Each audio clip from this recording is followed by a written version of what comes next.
Halo semua, balik lagi di Todopedia dan kali ini kita bakalan bahas saham Astra secara lebih mendalam dan kita akan lihat gimana update terbaru kinerjanya Astra dan apakah saham Astra ini masih bagus untuk dibeli buat investasi jangka panjang.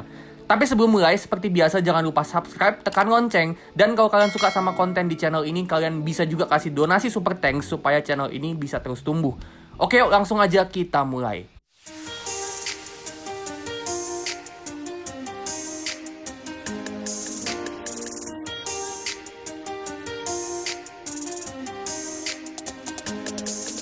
Oke, kita lihat dulu revenue sama labanya Astra. Revenue di sini bisa tumbuh 13% year on year dari tahun 2022, laba kotornya juga bisa tumbuh 9% year on year dan ini pertumbuhan yang bagus. Tapi kita bisa lihat di sini di bagian bawah ternyata laba bersihnya ini turun 4% year on year.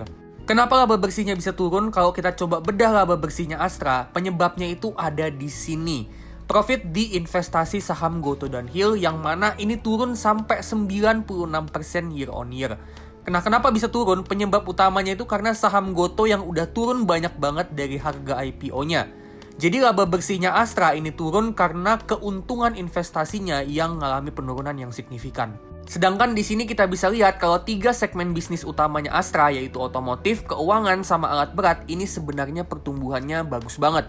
Untuk agribisnis, infrastruktur, teknologi, sama properti ini ada naik turunnya, tapi sumbangan laba mereka itu nggak gede, jadi efeknya juga nggak terlalu signifikan.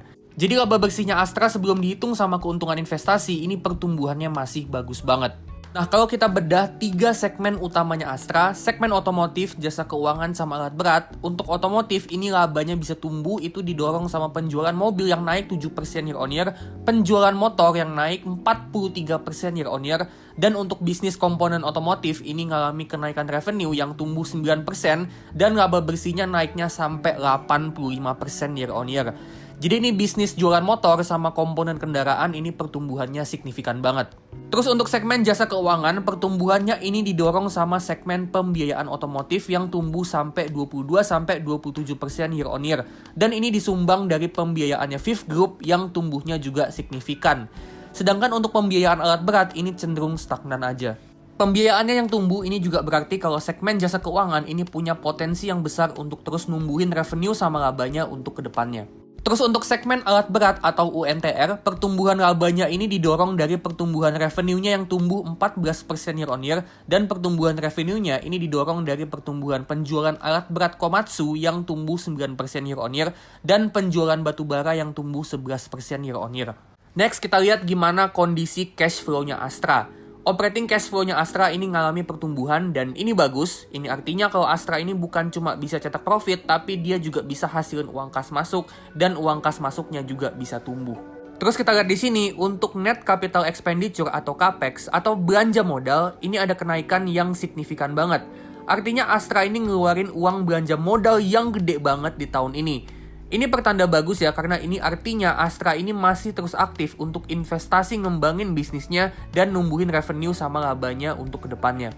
Dan memang selama 4 kuartal terakhir, terutama di kuartal pertama sama kuartal kedua tahun 2023, capex-nya ini ngalami lonjakan yang lumayan gede.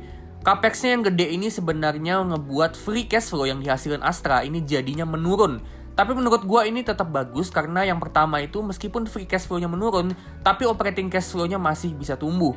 Dan yang kedua, capex yang besar artinya bisnisnya Astra ini revenue sama labanya masih punya potensi untuk tumbuh ke depannya. Terus untuk investing cash flow sama financing cash flow ini masih negatif dan ini artinya kalau overall Astra ini cash flow-nya masih sehat dan capex-nya yang gede. Ini berarti Astra ini masih ngeluarin uang cash untuk investasi supaya bisnisnya bertumbuh dan ini pertanda yang bagus. Next, kita lihat kondisi balance sheet-nya. Ini total equity-nya Astra lebih gede dari total semua liabilities-nya. Ini bagus, artinya modal bersihnya aja itu udah mampu untuk bayar semua utangnya Astra, baik yang berbunga maupun yang nggak berbunga. Terus kita lihat di sini Astra ini pegang uang kas yang gede banget, sampai 51 triliun. Dan kalau kita bandingin uang kasnya Astra sama short term borrowings atau pinjaman jangka pendeknya, ini uang kasnya jauh lebih gede, yang artinya uang kasnya ini udah lebih dari cukup untuk ngebayar pinjaman jangka pendeknya.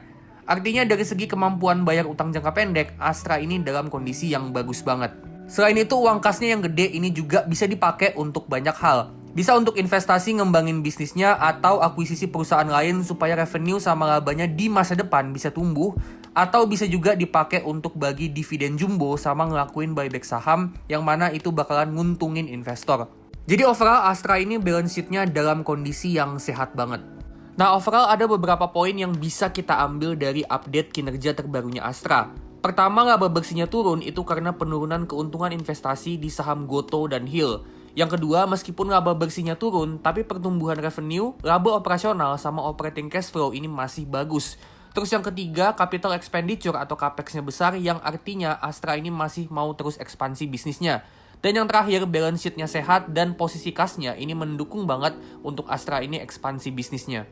Dan prospeknya Astra ke depannya itu akan bergantung dari 3 bisnis utama yang nyumbang laba paling besar, yaitu segmen otomotif, jasa keuangan, sama alat berat.